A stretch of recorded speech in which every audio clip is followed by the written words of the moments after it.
For our future home buyers na naghahanap ng affordable at swak sa budget na townhouse dito sa Dasmariñas, Cavite, ito na ang pinaka-perfect na property para sa'yo.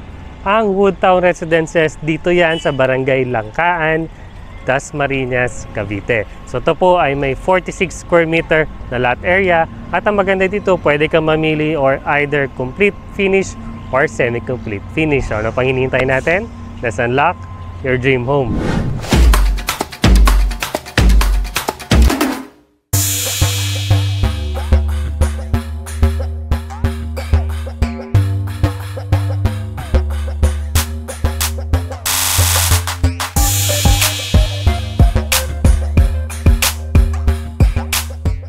Nearby schools, hospital, places of worship, commercial establishment, and leisure destination.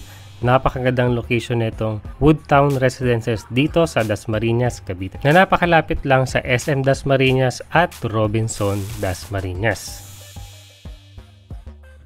My name is Justin Espalembergo and welcome to another home tour. So today, sobrang excited ako pakita sa inyo isa sa properties namin na pinaka-affordable at kasyang-kasya sa budget mo. So ito nga po yung Woodtown Residences dito sa Barangay Langkaan, Dasmariñas, Cavite. So bago natin start ang tour natin dito sa model na to, kung bago ka sa akin channel, please like, share this video, and subscribe to my channel. We're also on other social media like Facebook, Instagram, at TikTok. So start na natin yung house tour natin dito sa Woodtown Residences. So dalawa nga po yung ating model dito. Ito po yung complete finish natin as well as the semi-complete. So nasa sa inyo na to kung pipiliin mo yung complete finish na, yung may kwarto na, or yung ating semi-complete. So unahin na natin itong complete finish natin. So upon turnover, ganito na po yung pinaka-size, or this is a 46 square meter na lot area. So meron na tayong perimeter wall kabilaan. So okay na, kasama na po yan pag turnover sa inyo. So ang lalagay mo na nga lang dito yung pinaka gate mo sa area na to. Siyempre, maluwag yung space natin para sa parking ng kotse mo. May space ka pa dito. Kunyari, hanggang dito yung kotse, diba? So, may space ka pa dito sa side na to para sa pagpapaganda or sa parking din ng kotse mo, pwede. Ay, ng kotse, sorry. Ng motor mo, pwede dyan. At saka maganda dito, may walkway siya. Kahit i-park mo yung kotse mo dito, hindi siya ganun kasikip. So, diba malapad yung ating parking space. So, nandito na nga rin, meron tayo outlet dito. Tapos, mapansinin naman natin, syempre, yung pinaka facade natin. So napansin nyo ba, napakaganda ng facade natin. May stone accent tayo sa side na yan. Napaka-modern, contemporary ng style ng bahay na to. So tuloy na tayo sa loob. So dito sa turnover po natin, ang pintuan natin dito is hardwood na po itong pinakapintuan natin. At ang hamba natin, gawa rin siya sa hardwood. So tuloy po tayo dito sa loob. So ito na po yung actual turnover natin for the complete type unit natin. So napansin nyo naman, yung ating pinaka-flooring is naka-tiles na siya. Naka-ceramic tiles siya, pinakasahig natin at ang mga bintana natin sa unahan, lahat po is aluminum windows na sliding po. Yan. Aluminum encased window po ito na sliding. So ang ganda niya po, diba? Tapos syempre yung pinaka-walls natin is painted na siya. Hindi po siya white ha. Kung sa video nakikita nyo white, ano po siya? Light gray. Tapos may mga, ito po, may mga itong kahoy na to, kasama na po yun na pang turnover. Tapos yung pinakataas din po, ganyan din po, kasama na rin po itong parang border. Hindi ko alam kung anong tawag dito eh. Pero yan po, kasama na po yan na pang turnover. Tapos yung ceiling po natin, yan, painted na rin po siya. So dito na, sa side naman na to, ito yung pinaka ating staircase. So staircase po natin, buhos na po ito, or gawa siya sa semento. Tapos ang ating railings dito is gawa siya sa kahoy. Big siya ng kahoy, bakal. Tapos yung pinaka handrails niya po is gawa siya sa kahoy. Tapos syempre yung apaka natin, naka-tiles na siya.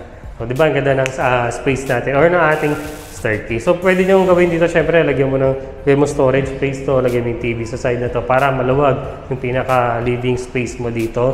Tapos dito naman sa ating kitchen area, dahil complete finish nga to, naka-granite tiles na tayo at meron tayong malalim na stainless steel na sink. At syempre kasama na rin itong overhead cabinet as well as the base cabinet. So kasama na po ito, pag turn over sa inyo, at ang ganda niya, may bintana siya sa gitna. Yung bintana niya sa gitna is owning type. So, diba, maliwanag pa rin yung pinaka-kitchen mo.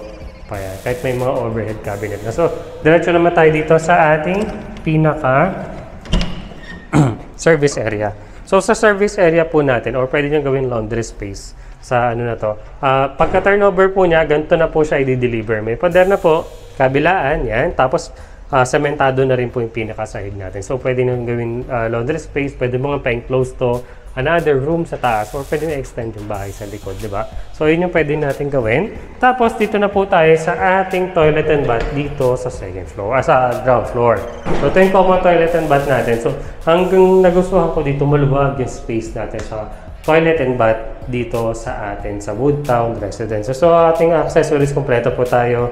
Toilet with water closet as well as the laboratory. So, ang ganda ng laboratory nila. Tapos, ang pintuan dito, flush wood po siya. At syempre, yung tiles natin, naka-ceramic tiles na tayo. At may ceiling na sa taas. So, yan po yung ating complete finish. Maluwag po yung space natin for the shower area. Ganda po. Tapos, ang nagustuhan ko rin dito, lubog yung part ng pinaka-toilet and bath siya. Hindi siya pantay dito sa pinaka-living space mo. So, kahit makalimutan bukas yung faucet at umapaw dito, hindi siya pupunta dito sa pinaka-living space mo, di ba? So, akyat naman tayo sa taas. Pakita ko sa inyo yung dalawang bedroom natin. Yeah, so, going here dito sa ating second floor, napansin nyo naman, di ba? Concrete tayo. So, malalapad din po yung mga spaces natin, yung pinaka-apakan natin. At ang ganda ng railings nila. Gawa siya sa kahoy. Kasi nga, maluwag yung space natin dito. Pwede mo pang lagyan ng mga chandelier sa area na yun. Tapos may walkway din tayo dito sa second floor natin. So ito yung pinaka-walkway natin. Ang flooring po natin dito sa second floor ay naka-tiles na po siya. Yan, naka-tiles na po siya. So ito yung pinaka-unang room dito sa pinaka-likod na bahagi ng ating bahay, ng ating second floor. So, maluwag yung space natin. So, napansin nyo naman, diba? So, malaki yung space natin kahit meron tayong double frame bed dito, kasya-kasya, or single frame bed. Pwede rin double deck na higaan dito. Mataas po siya at mataas yung ceiling natin. So, ang height ka po is 5'8". So, yan, visualize nyo kung gano'n siya kataas. Tapos, itong nakikita nyo yung cabinet na to, kasama na po ito upon turnover pag complete finish yung kukunin yung unit. So, yung nga po sa baba, may pull out pa tayo dyan sa baba as well as this, yan, may cabinet din po siya dito sa taas. So, yan. So, hindi mo na kailangan magdala pa ng mga cabinet or bumili ng mga Orocan. Nakailangan nito perfect na itong ating cabinet para sa family mo. So, yung nga po dito rin sa likod na bahagi, kung makapapansin ninyo, yan, ano na siya? Yan, buhos na rin po yung pinakailalim niya. So, yan, pwede pa kayong mag-extend ng bahay pagdating ng future. Siyempre, di ba? Pwede mong expand pa yung bahay mo pagtagal. So, yan, punta na tayo dito sa ating pinakaunahang bahagi na kwarto. So, ito nga po yung pinakaunahan na bahagi. Yan. So, yan, napansin nyo, maluwag din yung space natin. Ganun din po siya, nakatiles na rin po tayo. Yan, yung tawag pala dito is baseboard. Yan, nakalimutan ko yun So, yung baseboard yan, may baseboard na tayo pag complete finish tayo. So, kagandahan sa baseboard, syempre hindi masyadong nadudumihan yung pader. Especially mga paa tumatama, di ba? So, hindi madugyot. Tignan yung yung mga baseboard ka. So, ganoon din po yung dito sa atin sa second floor. Meron din po sa second bedroom natin, meron din po tayong cabinet na kasing laki rin po ng cabinet na nasa kabila. So, yun po, kasama na to upon turnover. Malalim po ito Mukha lang siya mababaw dito kasi nakalubog siya doon sa pader. So, hanggang doon pa po sa loob yan. Yan. So, malalim po. So, kasyang-kasya talaga mga damit mo. So, perfect tong location na to para sa mag-asawa itong room na to. Kasi nga nakaharap ko sa unahan. So, syempre, napansin nyo, diba? Mahaba pa yung unahan natin. So, malaki pa yung future na pwede mong gawin sa bahay na to. So, punta na tayo sa part na gusto mong malaman. Sir Justin, interested ako dyan. Gusto ko tumira sa Dasmariñas, Cavite. Perfect nga itong ating townhouse na to para sa'yo. So, punta natin kung ano ba yung presyo ng bahay na to.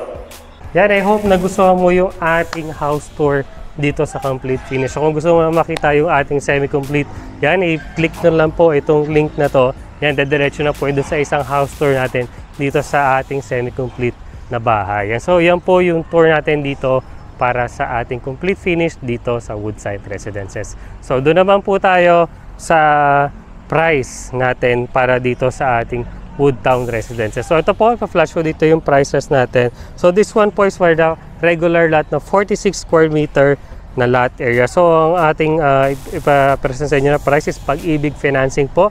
So, available lang po sila through Pag-ibig Financing. This one po, ang pinaka-price ko po is para sa complete finish. Yan, yung katulad po nito, yung pinakita ko sa inyo. Complete finish po ito na and 466,000 po ang kanyang total contract price. Siyempre, plus po natin yung miscellaneous na 246,600 pesos at may promo discount po tayo na 185,000. So, di ba, laki ng discount natin, 185,000 po na discount. So, ang magiging total contract price na lang po is 2,527,600 pesos. So, yun na po yung pinaka price natin para dito sa ating complete finish. So, ang ilo-loan po natin sa Pag-ibig is 1,770,000 at ang pinaka down payment po natin is 757,600 pesos. So, reservation fee natin para makuha mo itong bahay na to is 15,000 only po at ang balance natin na 742,600 pesos. Ito po yung ilo-loan natin. Yung down payment natin. Payable po siya up to 36 months po. That is 20,628 pesos po for the 36 months to pay na down payment. So, yun naman po yung ating down payment. At syempre, pag natapos mo na yon at na housing loan approved ka na, pupunta na po tayo sa Pag-ibig Financing. So, sa Pag-ibig Financing po, ang maximum natin is 30 years. That is 11,042 pesos lang po. So, napakababa lang po ng ating monthly amortization sa Pag-ibig. That's 11,042 pesos lang po. At ang required income natin kung gusto mo avail itong bahay na to is 31,550 pesos. Yan po ang ating pinaka price para dito sa Pag-ibig Financing. At ang maganda dito, meron kaming mga discount dito kung mababayaran nyo within 7 days or 30 days. So, sa 7 days ang discount natin is 8% at sa 30 days naman is 6%. So, yun po kung makash nyo po yung down payment agad-agad. Meron pa po kayong discount. So, yan, nakagadahan dito sa atin, dito sa Woodtown Residence. So, yun po, kung matataasan ka sa presyo ng complete finish, meron naman po tayong semi-complete. Yung isa po, yun po, ang kaiba lang po nito, wala pong tiles yon at wala siyang partition. So, livable pa rin po siya. So, na mas maganda po dito, syempre, is kayo yung magda-design ng pinakabahay ninyo or pinaka-interior nyo sa loob. So, ang pinaka-total contract price po yun is 2,246,000. At ang Pag-ibig monthly amortization is napakababa lang po, 10,231 pesos lang po. Yun po yung price natin for the semi-complete finish po. So, yun po yung price natin. I hope nagustuhan mo yung house tour natin dito. At syempre, yung presyo natin dito sa Woodtown Residences. As para naman sa mga requirements, kung gusto nyo malaman, click nyo lang po yung pinakaunang link dyan sa description sa baba. Dediretso na po yan sa aming messenger at pwede nyo na po kaming kausapin para sa mga requirements or kung may mga iba pa kayong tanong tungkol dito sa Woodtown Residences. So, yun na po, di na po magtatapos ang ating house tour. Kung nagustuhan mo to, please leave a like, share this video, and subscribe to my channel. We're also on other social media like Facebook, Instagram, and TikTok. Thank you so much for watching and see you on the next one.